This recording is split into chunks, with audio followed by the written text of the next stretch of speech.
Chapter 2. The little girl performed her long journey in safety, and at Northampton was met by Mrs. Norris, who thus regaled in the credit of being foremost to welcome her, and in the importance of leading her into the others and recommending her to their kindness. Fanny Price was at this time just 10 years old, and though there might not be much in her first appearance to captivate, there was at least nothing to disgust her relations. She was small of her age, with no glow of complexion nor any other striking beauty, exceedingly timid and shy and shrinking from notice, but her air, though awkward, was not vulgar. Her voice was sweet, and when she spoke, her countenance was pretty. Sir Thomas and Lady Bertram received her very kindly, and Sir Thomas, seeing how much she needed encouragement, tried to be all that was conciliating. But he had to work against a most untoward gravity of deportment, and Lady Bertram, without taking half so much trouble, or speaking one word where he spoke 10, by the mere aid of a good-humoured smile, became immediately the less awful character of the two. The young people were all at home, and sustained their share in the introduction very well, with much good humour and no embarrassment, at least on the part of the sons, who at 17 and 16, and tall of their age, had all the grandeur of men in the eyes of their little cousin.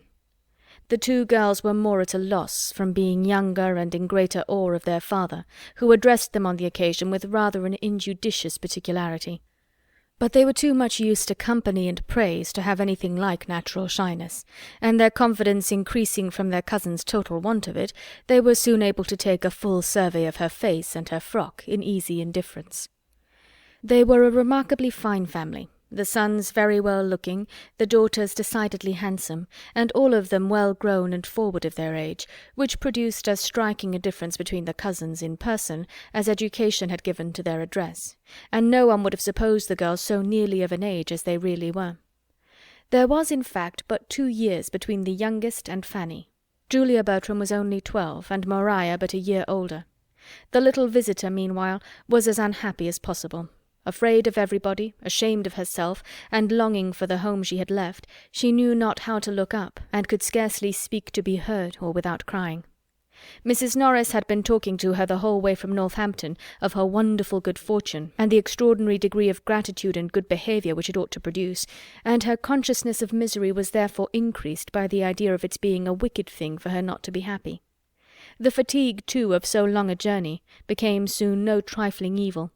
In vain were the well-meant condescensions of Sir Thomas, and all the officious prognostications of Mrs. Norris that she would be a good girl. In vain did Lady Bertram smile and make her sit on the sofa with herself and Pug, and vain was even the sight of a gooseberry tart towards giving her comfort. She could scarcely swallow 2 mouthfuls before tears interrupted her, and sleep seeming to be her likeliest friend, she was taken to finish her sorrows in bed. "This is not a very promising beginning," said Mrs. Norris, when Fanny had left the room. "After all that I said to her as we came along, I thought she would have behaved better. I told her how much might depend upon her acquitting herself well at first. I wish there may not be a little sulkiness of temper.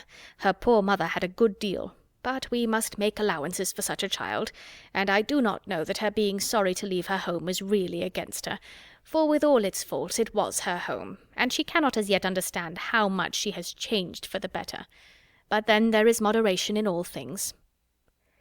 It required a longer time, however, than Mrs. Norris was inclined to allow, to reconcile Fanny to the novelty of Mansfield Park, and the separation from everybody she had been used to. Her feelings were very acute, and too little understood to be properly attended to. Nobody meant to be unkind, but nobody put themselves out of their way to secure her comfort.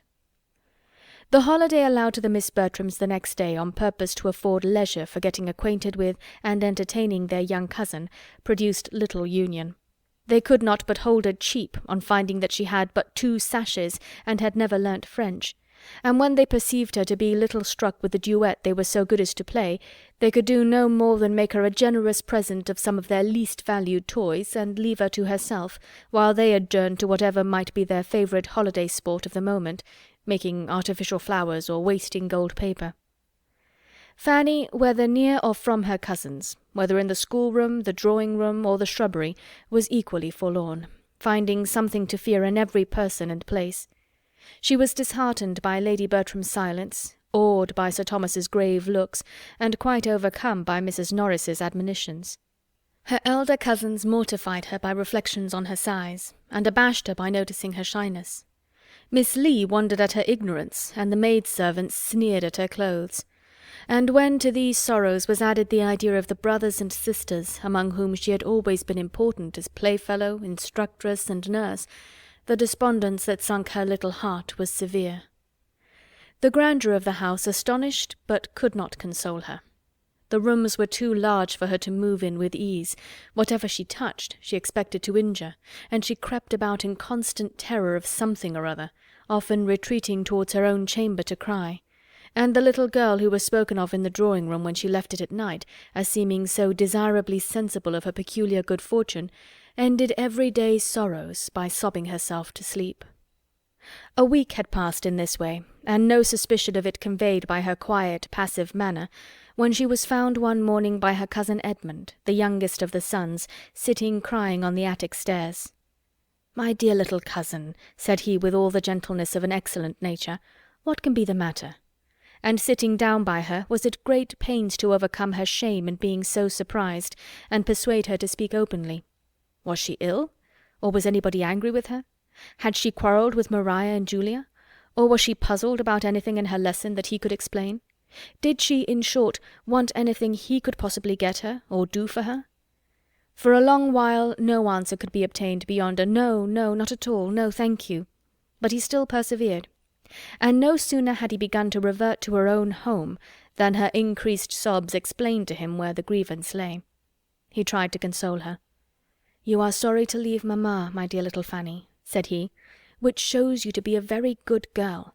But you must remember that you are with relations and friends who all love you and wish to make you happy. Let us walk out in the park, and you shall tell me all about your brothers and sisters." On pursuing the subject he found that, dear as all these brothers and sisters generally were, there was one among them who ran more in her thoughts than the rest. It was William whom she talked of most and wanted most to see. William the eldest, a year older than herself, her constant companion and friend, her advocate with her mother, of whom he was the darling, in every distress. William did not like she should come away. He had told her he should miss her very much indeed. "But William will write to you, I dare say." Yes, he had promised he would, but he had told her to write first. "And when shall you do it?" She hung her head and answered, hesitatingly, she did not know, she had not any paper. "If that be all your difficulty, I will furnish you with paper and every other material, and you may write your letter whenever you choose. Would it make you happy to write to William?" "Yes, very." "Then let it be done now. Come with me into the breakfast-room, we shall find everything there, and be sure of having the room to ourselves." "But, cousin, will it go to the post?" "Yes, depend upon me, it shall. It shall go with the other letters, and as your uncle will frank it, it will cost William nothing." "My uncle?" repeated Fanny with a frightened look. "Yes, when you have written the letter, I will take it to my father to frank."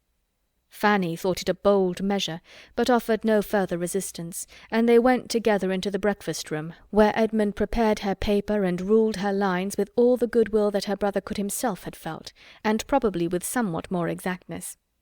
He continued with her the whole time of her writing, to assist her with his penknife or his orthography as either were wanted, and added to these attentions, which she felt very much, a kindness to her brother, which delighted her beyond all the rest.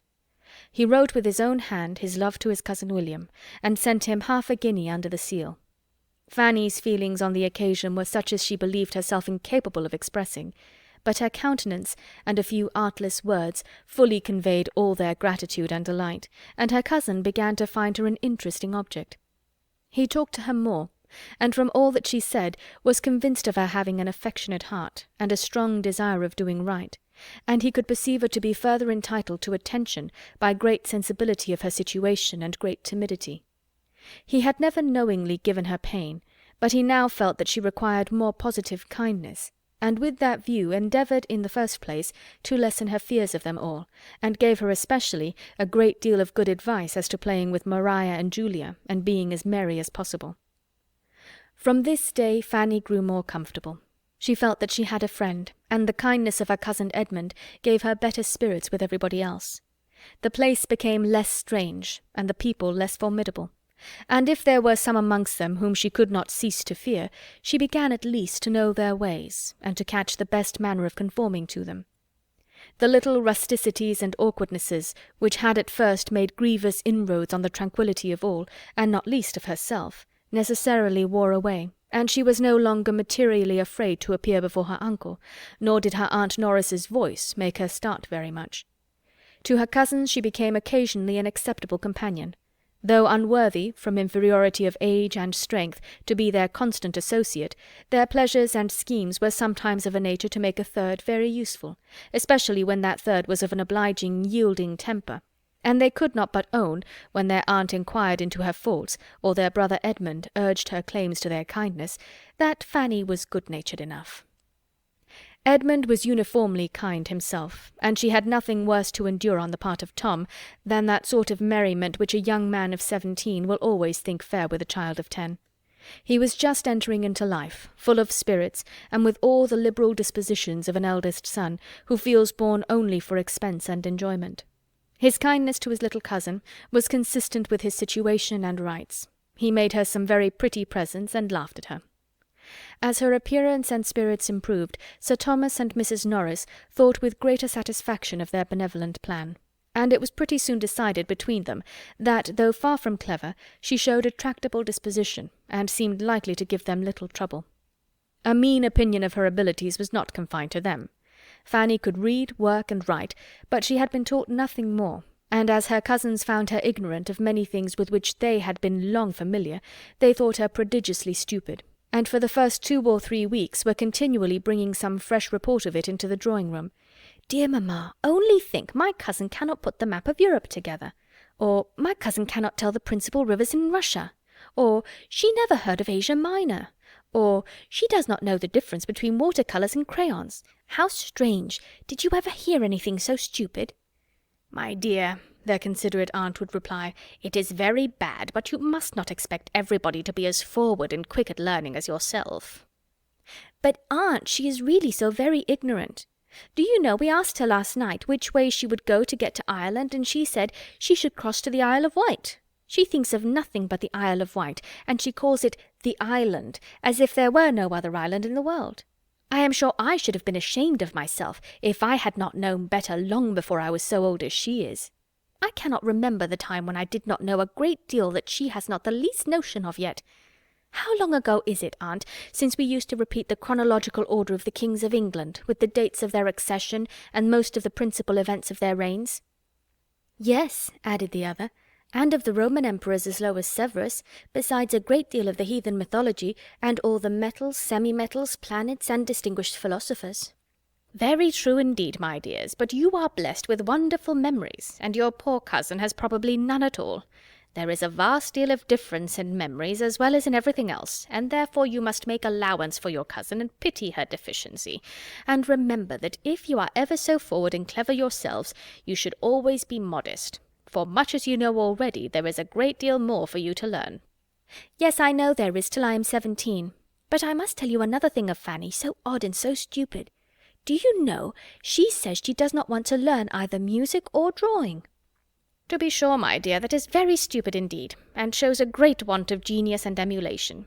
But all things considered, I do not know whether it is not as well that it should be so. For though you know, owing to me, your papa and mamma are so good as to bring her up with you, it is not at all necessary that she should be as accomplished as you are.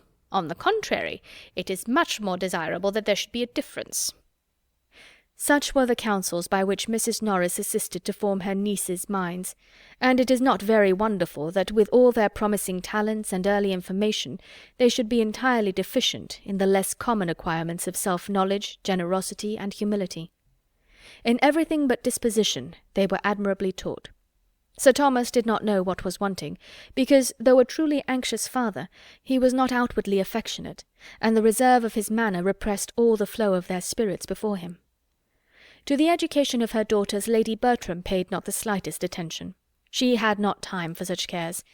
She was a woman who spent her days in sitting nicely dressed on a sofa, doing some long piece of needlework, of little use and no beauty, thinking more of her pug than her children, but very indulgent to the latter when it did not put herself to inconvenience, guided in everything important by Sir Thomas, and in smaller concerns by her sister. Had she possessed greater leisure for the service of her girls, she would probably have supposed it unnecessary, for they were under the care of a governess with proper masters, and could want nothing more. As for Fanny's being stupid at learning, she could only say it was very unlucky, but some people were stupid, and Fanny must take more pains. She did not know what else was to be done, and except her being so dull, she must add, she saw no harm in the poor little thing, and always found her very handy and quick in carrying messages and fetching what she wanted. Fanny, with all her faults of ignorance and timidity, was fixed at Mansfield Park, and learning to transfer in its favour much of her attachment to her former home, grew up there not unhappily among her cousins. There was no positive ill nature in Maria or Julia, and though Fanny was often mortified by their treatment of her, she thought too lowly of her own claims to feel injured by it. From about the time of her entering the family, Lady Bertram, in consequence of a little ill health and a great deal of indolence, gave up the house in town, which she had been used to occupy every spring, and remained wholly in the country, leaving Sir Thomas to attend his duty in Parliament, with whatever increase or diminution of comfort might arise from her absence. In the country, therefore, the Miss Bertrams continued to exercise their memories, practise their duets, and grow tall and womanly, and their father saw them becoming in person, manner, and accomplishments everything that could satisfy his anxiety. His eldest son was careless and extravagant, and had already given him much uneasiness, but his other children promised him nothing but good. His daughters, he felt, while they retained the name of Bertram, must be giving it new grace, and in quitting it, he trusted, would extend its respectable alliances. And the character of Edmund, his strong good sense and uprightness of mind, bid most fairly for utility, honour, and happiness to himself and all his connections.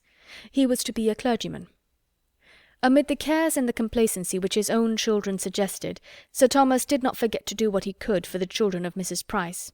He assisted her liberally in the education and disposal of her sons, as they became old enough for a determinate pursuit. And Fanny, though almost totally separated from her family, was sensible of the truest satisfaction in hearing of any kindness towards them, or of anything at all promising in their situation or conduct. Once, and once only, in the course of many years, had she the happiness of being with William. Of the rest she saw nothing. Nobody seemed to think of her ever going amongst them again, even for a visit. Nobody at home seemed to want her, but William, determining soon after her removal to be a sailor, was invited to spend a week with his sister in Northamptonshire, before he went to sea. Their eager affection in meeting, their exquisite delight in being together, their hours of happy mirth and moments of serious conference, may be imagined, as well as the sanguine views and spirits of the boy even to the last, and the misery of the girl when he left her. Luckily the visit happened in the Christmas holidays, when she could directly look for comfort to her cousin Edmund, and he told her such charming things of what William was to do and be hereafter, in consequence of his profession, as made her gradually admit that the separation might have some use. Edmund's friendship never failed her. His leaving Eton for Oxford made no change in his kind dispositions, and only afforded more frequent opportunities of proving them. Without any display of doing more than the rest, or any fear of doing too much, he was always true to her interests and considerate of her feelings, trying to make her good qualities understood, and to conquer the diffidence which prevented their being more apparent, giving her advice, consolation, and encouragement. Kept back as she was by everybody else, his single support could not bring her forward, but his attentions were otherwise of the highest importance in assisting the improvement of her mind and extending its pleasures. He knew her to be clever, to have a quick apprehension as well as good sense, and a fondness for reading, which, properly directed, must be an education in itself. Miss Lee taught her French, and heard her read the daily portion of history, but he recommended the books which charmed her leisure hours. He encouraged her taste, and corrected her judgment. He made reading useful by talking to her of what she read, and heightened its attraction by judicious praise. In return for such services, she loved him better than anybody in the world except William. Her heart was divided between the two. End of chapter 2.